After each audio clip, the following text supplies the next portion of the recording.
ഒറ്റയടിക്ക് പാകിസ്ഥാന്റെ ശ്വാസം മുട്ടിച്ച് ഇന്ത്യ. ദാഹിച്ചു വലഞ്ഞ പാകിസ്ഥാൻ ഇപ്പോൾ ഭയന്ന് വിറയ്ക്കുകയാണ്. പാക് പ്രധാനമന്ത്രി ഷഹബാസ് ഷെരീഫിന്റെ പുതിയ ഭീഷണികൾക്ക് പിന്നിലെ യാഥാർത്ഥ്യം ഇതാണ്. പാകിസ്ഥാന്റെ ഓരോ തുള്ളി വെള്ളവും തങ്ങളുടെ റെഡ് ലൈൻ ആണെന്നാണ് ഇസ്ലാമാബാദിൽ ഷഹബാസ് ഷെരീഫ് ഇപ്പോൾ പ്രഖ്യാപിച്ചിരിക്കുന്നത്.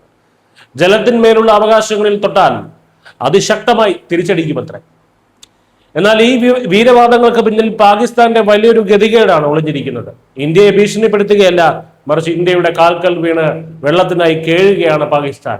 പഹൽഗാമിൽ 26 നിരപരാധികളുടെ ജീവനെടുത്ത ഭീകരാക്രമണത്തിന് ഇന്ത്യ നൽകിയ 8ന്റെ പണിയാണ് സിന്ധു നദീജല കരാർ മരവിപ്പിച്ച നടപടി. ഇതോടെ പാകിസ്ഥാന്റെ തൊണ്ടയിൽ വെള്ളം ഇറങ്ങാത്ത അവസ്ഥയായി. 1960-ൽ ഒപ്പുവെച്ച സിന്ധു നദീജല കരാർ പ്രകാരം നദീജല വ്യവസ്ഥയുടെ 80% വെള്ളവും പാകിസ്ഥാനാണ് ലഭിച്ചിരുന്നത്. നമ്മുടെ നെഹ്റുവിന്റെ ഓരോ കുസൃതികളെ. ഭീകരർക്ക് പാല് കൊടുക്കുന്ന പാകിസ്ഥാന് ഇന്ത്യ ഇത്രയും കാലം നിർലോഭം വെള്ളം നൽകുകയായിരുന്നു. എന്നാൽ പഹൽഗാം ആക്രമണത്തോടെ ഇന്ത്യ അതങ്ങ് പൂട്ടി. നദീജല കരാർ അനിശ്ചിതകാലത്തേക്ക് മരവിപ്പിച്ചതോടെ ജലനിരപ്പ് സംബന്ധിച്ച ഒരു വിവരവും ഇന്ത്യ ഇപ്പോൾ പാകിസ്ഥാന് നൽകുന്നില്ല. മുൻപ് മൺസൂൺ കാലത്ത് ഇന്ത്യ നൽകിയിരുന്ന മുന്നറിയിപ്പുകൾ വെച്ചാണ് പാകിസ്ഥാൻ തങ്ങളുടെ പഞ്ചാബ്, സിന്ധ് പ്രവിശ്യകളിൽ ജനങ്ങളെ മാറ്റിപ്പാർപ്പിച്ച് പ്രളയം ഒഴിവാക്കിയിരുന്നത്. എന്നാൽ ഇപ്പോൾ ഇന്ത്യ ആ ഡാറ്റ കൈമാറുന്നത് നിർത്തിയതോടെ എപ്പോൾ വെള്ളം കയറുമെന്ന് പോലും അറിയാതെ പാകിസ്ഥാൻ വലിയൊരു ദുരന്തത്തെയാണ് അഭിമുഖീകരിക്കുന്നത്. കരാർ നിയമപരമായി നിലനിൽക്കുന്നുണ്ടെന്ന് പറഞ്ഞ അന്താരാഷ്ട്ര വേദികളിൽ പാകിസ്ഥാൻ നിലവിളിക്കുന്നതും ഈ ഭയം കൊണ്ട് തന്നെയാണ്.